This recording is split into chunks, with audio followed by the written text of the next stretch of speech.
Good morning students. कल हमने tense के बारे में सामान्य जानकारी बेसिक डिटेल पढ़ ली थी कि टेंस कितने प्रकार के होते हैं। तो हमने पढ़ा कि टेंस 3 प्रकार के होते हैं, प्रेजेंट टेंस, पास्ट टेंस और फ्यूचर टेंस।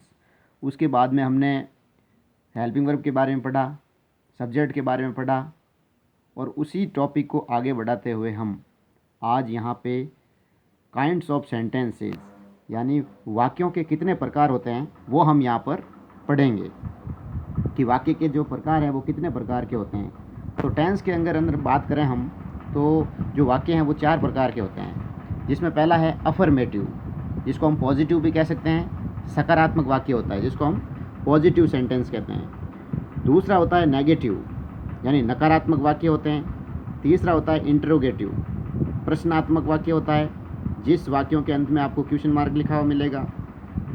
और फोर्थ जो होता है वो होता है इंटरोगेटिव नेगेटिव सेंटेंस यानी प्रश्नात्मक नकारात्मक वाक्य, जिसके अंदर आपको नॉट भी मिलेगा हेल्पिंग वर्ब के साथ में और पीछे क्वेश्चन मार्क भी लिखा हुआ मिलेगा। तो देखिए चारों के हम एग्जाम्पल देख लेते हैं यहाँ पे कि अफर्मेटिव क्या होता है, नेगेटिव क्या होता है, इंटरोगेटिव क्या होता है और इंटरोगेटिव नेगेटिव क्या होता है। तो देखिए यहाँ पे एक सेंटेंस लिखा मैंने एग्जाम्पल के तौर पे। पहला है राम इज़ वॉचिंग मैच। इसमें ना तो नॉट आया हुआ है ना इस वाक्य के पीछे क्वेश्चन मार्क आया हुआ है।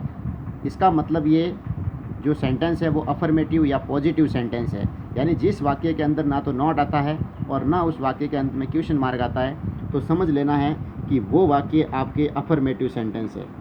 दूसरा है नेगेटिव का। तो यहाँ पे देखो हेल्पिंग वर्ब आई हुई है इज और इज के साथ में लगा हुआ है नॉट, तो समझ जाना है कि ये नेगेटिव वाक्य है और इसके पीछे क्वेश्चन मार्क नहीं लगा हुआ है। तो जिस वाक्य के अंदर हेल्पिंग वर्ब के साथ में नॉट आया हुआ हो और जिस वाक्य के अंत में क्वेश्चन मार्क नहीं हो, ओनली नॉट हो क्वेश्चन मार्क नहीं हो, तो वो नेगेटिव सेंटेंस कहलाता है। तीसरा है इंटरोगेटिव सेंटेंस। इस वाक्य में क्या होता है, हेल्पिंग वर्ब से वाक्य शुरू होगा और वाक्य के अंत में आपको क्वेश्चन मार्क लिखा हुआ मिलेगा। तो समझ जाना है कि जो वाक्य हेल्पिंग वर्ब से शुरू हुआ हो और उसके अंत में क्वेश्चन मार्क लगा हुआ हो लेकिन वाक्य में ध्यान रहे नॉट नहीं होना चाहिए, तो वो वाक्य आपके होगा interrogative sentence. Number 4 interrogative negative sentence.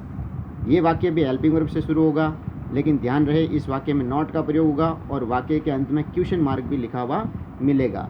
यानी जिस वाक्य में नॉट का प्रयोग भी होगा और क्वेश्चन मार्क का प्रयोग भी होगा तो वो आपके होता है इंटरोगेटिव नेगेटिव सेंटेंस। तो ये थे हमारे टाइप्स ऑफ सेंटेंस या काइंड्स ऑफ सेंटेंस यानी वाक्यों के प्रकार। अब हम इसी टॉपिक को आगे बढ़ाते हैं और आज हमारा जो टेंस का पहला पार्ट है प्रेजेंट सिंपल, उसको हम पढ़ते हैं। तो आज हम पढ़ते हैं प्रेजेंट सिंपल टेंस। देखिए क्या होता है प्रेजेंट सिंपल टेंस, कैसे पता चलेगा कि ये वाक्य प्रेजेंट सिंपल का है। तो इसमें आपको हिंदी वाक्यों के अंत में कुछ ऐसे शब्द लिखे हुए मिलेंगे जिनको देख करके आपको पहचानना है कि ये प्रेजेंट सिंपल टेंस है। तो प्रेजेंट सिंपल में देखें तो हिंदी वाक्यों के अंदर में आपको अंत के अंदर ता हैं, ती हैं, ते हैं, ता हूँ, ती हूँ जैसे शब्द आपको देखने को मिलेंगे। तो जिन वाक्यों के अंत में आपको ता हैं, ती हैं, ते हैं, ता हूँ, ती हूँ जैसे शब्द मिल जाए तो समझ जाना है कि वो वाक्य आपके प्रेजेंट सिंपल टेंस का है। जैसे मैं पढ़ता हूँ, मैं खेलता हूँ, वह खाना पकाती है। तो ऐसे वाक्यों के अंत में आप देख सकते हो ता हैं, ती हैं जैसे शब्दों का प्रयोग हुआ है। दूसरे नंबर पे हमें हेल्पिंग वर्ब का ध्यान रखना है कि प्रेजेंट जो सिंपल टेंस होता है उसके अंदर कौन सी हेल्पिंग वर्ब काम में ली जाती है। तो इसमें आपके हेल्पिंग वर्ब होती है डू और डज, डू डज। लेकिन ध्यान रहे प्रेजेंट सिंपल के अंदर अफर्मेटिव के अंदर डू डज का प्रयोग नहीं होता है। नेगेटिव, इंट्रोगेटिव और इंट्रोगेटिव नेगेटिव यानी दूसरे, तीसरे और चौथे वाक्य में आपको हेल्पिंग वर्ब का प्रयोग करना है। अफर्मेटिव में हेल्पिंग वर्ब का प्रयोग नहीं होता है। तो देखते हैं किसके साथ में डज आएगा और किसके साथ में डू आएगा। तो कोई भी सिंगुलर सब्जेक्ट जिसमें ही, सी, इट, नेम, अगर इनमें से कोई भी सब्जेक्ट आपको दिख जाए तो उसके साथ में आपको हेल्पिंग वर्ब का प्रयोग करना है डज का। और दूसरा है डू। तो प्लूरल सब्जेक्ट आपको कोई भी दिख जाए, आई है, वी है, यू है, दे है, ये कोई भी सब्जेक्ट आपको दिख जाए, पीपल है, ऐसे कोई भी प्लूरल आपको दिख जाए तो उसके साथ में आपको प्रयोग करना है डू का। लेकिन ध्यान रहे इन दोनों का प्रयोग अफर्मेटिव में नहीं होगा, इसका नेगेटिव, इंट्रोगेटिव और इंट्रोगेटिव नेगेटिव सेंटेंस में ही डू डज का प्रयोग होगा, अफर्मेटिव में नहीं होगा। तीसरे नंबर पे आती है वर्ब। तो ध्यान रखना प्रेजेंट सिंपल के अंदर आगे हम एक टॉपिक पढ़ेंगे correct form of the verb का, उसमें सबसे ज़्यादा इंपॉर्टेंट यही है हमारे लिए, क्योंकि ये 10th क्लास के अंदर 4 नंबर का क्वेश्चन आता है सीधा, जिसमें 8 खाली जगह दी हुई होती है आधे आधे नंबर की, और ये सबसे इम्पोर्टेंट टॉपिक है। आगे हम पढ़ेंगे correct form of the verb. तो अभी यहाँ पे देखिए इसमें आपको वर्ब की फर्स्ट फॉर्म प्लस एस या ईएस का प्रयोग करना है, लेकिन ध्यान रहे वर्ब की फर्स्ट फॉर्म में एस या ईएस का प्रयोग केवल अफर्मेटिव सेंटेंस में होता है, नेगेटिव, इंट्रोगेटिव और इंट्रोगेटिव नेगेटिव में इसका प्रयोग नहीं होगा। तो देखो यहाँ पे लिखा है वर्ब की फर्स्ट फॉर्म प्लस एस या ईएस का प्रयोग करना आपको, लेकिन कौन से वाक्यों में? केवल अफर्मेटिव सेंटेंस में। अगर सब्जेक्ट सिंगुलर है, अगर मान लो वाक्य का कोई भी सब्जेक्ट एक वचन आया हुआ है, एक वचन करता है, तो आपको वर्ब की फर्स्ट फॉर्म में आवश्यकता अनुसार एस या ईएस का प्रयोग करना है। और अगर सब्जेक्ट मान लो प्लूरल आया हुआ है, कोई भी बहुवचन हो, तो वहाँ पर आपको केवल वर्ब की फर्स्ट फॉर्म का ही प्रयोग करना है, उसमें ना तो एस जोड़ना है ना ईएस जोड़ना है। यहाँ पे एक नोट दे रखा है, डू डज के साथ केवल वर्ब की फर्स्ट फॉर्म, यानी हम जब नेगेटिव, इंट्रोगेटिव और इंट्रोगेटिव नेगेटिव जैसे वाक्यों में डू और डज का प्रयोग होगा, तो वहाँ पर आपको केवल वर्ब की फर्स्ट फॉर्म का ही प्रयोग करना है, उसमें आपको एस या ईएस का प्रयोग नहीं करना है। अब हम कुछ फॉर्मूले के बारे में डिस्कस कर लेते हैं। ये प्रेजेंट सिंपल के फॉर्मूले हैं, अफर्मेटिव का, नेगेटिव का, इंट्रोगेटिव का और इंट्रोगेटिव नेगेटिव का। ये चारों के वाक्य जो स्ट्रक्चर है, कैसे हमारा वाक्य बनेगा, उसके सामने फॉर्मूले लिखे हुए हैं।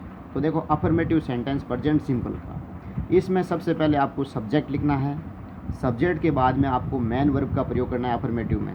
ध्यान रहे इस यहाँ पे हेल्पिंग वर्ब का प्रयोग नहीं होगा, सीधी मेन वर्ब का प्रयोग होगा, और आवश्यकता अनुसार एस या ईएस का प्रयोग किया जाएगा, या फिर केवल वर्ब की फर्स्ट फॉर्म आएगी। उसके बाद में आपको ऑब्जेक्ट लिखना है, ये इसका सीक्वेंस है। सबसे पहले सब्जेक्ट के बाद में मेन वर्ब के बाद में ऑब्जेक्ट। उसके बाद में आता है दूसरा नेगेटिव सेंटेंस।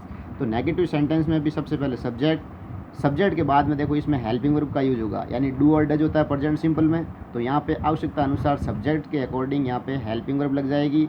हेल्पिंग वर्ब के साथ में लग जाएगा नॉट के बाद इसमें मेन वर्ब आ जाएगी, और मेन वर्ब के बाद में इसमें भी ऑब्जेक्ट आ जाएगा। ये है नेगेटिव वाक्य का जो सीक्वेंस है, स्ट्रक्चर है, वो इस तरह से रहेगा। तीसरा है इंटरोगेटिव। इसमें क्या करना है आपको, सबसे पहले अगर कोई वाक्य है तो वो हेल्पिंग वर्ब से शुरू होगा। मान लो हम प्रेजेंट सिंपल की बात करें तो यहाँ पे डू या डज से ये वाक्य शुरू होगा, यानी हेल्पिंग वर्ब सबसे आगे आएगी, सबसे पहले आएगी। उसके बाद में आ जाएगा सब्जेक्ट के बाद में आ जाएगी मेन वर्ब के बाद में आ जाएगा ऑब्जेक्ट, और उसके बाद में ध्यान रहे ऐसे वाक्यों के अंत में आपको क्वेश्चन मार्क ज़रूर लगाना है, क्योंकि इंट्रोगेटिव प्रश्नात्मक वाक्य होते हैं और प्रश्नात्मक वाक्यों के पीछे क्वेश्चन मार्क ज़रूर लगता है। उसके बाद में अगर बात करें इंटरोगेटिव नेगेटिव सेंटेंस की, तो ये भी सबसे पहले हेल्पिंग वर्ब से ही शुरू होगा। हेल्पिंग वर्ब के बाद में सब्जेक्ट लग जाएगा, सब्जेक्ट के बाद में नॉट का प्रयोग होगा, नॉट के बाद यहाँ पर भी मेन वर्ब आ जाएगी, और मेन वर्ब के बाद में ऑब्जेक्ट, और ऑब्जेक्ट के बाद क्वेश्चन के अंत में यहाँ पे यानी सेंटेंस के अंत में आपको क्वेश्चन मार्क का प्रयोग करना है। अब इनके कुछ एग्जांपल्स देखते हैं प्रेजेंट सिंपल के। तो यहाँ पे लिखा है वह अखबार पढ़ता है, तो वह पढ़ता है यानी इस वाक्य के अंत में आया हुआ ता है, इसका मतलब ये कौन से टेंस का वाक्य हो गया, ये प्रेजेंट सिंपल का हो गया। क्यों? क्योंकि इसके अंत में पहचान दे रखी है ता है।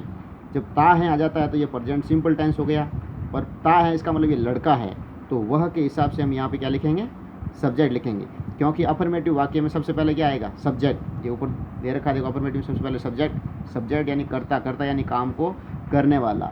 वह अखबार पढ़ता है, तो अखबार के पढ़ने का काम करने वाला कौन है, वह, तो यहाँ पे हमने लिख दिया ही। उसके बाद में ये कह रहा है कि क्या लगाओ, मेन वर्ब, तो मेन वर्ब यहाँ पे क्या हो गई, रीड यानी पढ़ना।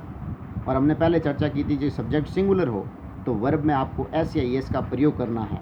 तो यहाँ पे सब्जेक्ट एक वचन है तो वर्ब में एस या ईएस का आपको प्रयोग करना है। तो यहाँ पे आ गया एस यानी रीड्स, न्यूज़पेपर, अखबार का मतलब न्यूज़पेपर, तो ये इसका हो गया अफर्मेटिव। दूसरा है नेगेटिव, वह अखबार नहीं पढ़ता है, इस वाक्य में क्या आ गया, नहीं आ गया, इसका मतलब ये नेगेटिव हो गया। तो इसमें क्या करना है आपको, इसमें भी आपको सब्जेक्ट से ही शुरू करना है वाक्य, क्योंकि नेगेटिव वाक्य भी किससे शुरू होगा, सब्जेक्ट से। तो हमने यहाँ पे सब्जेक्ट लिख दिया।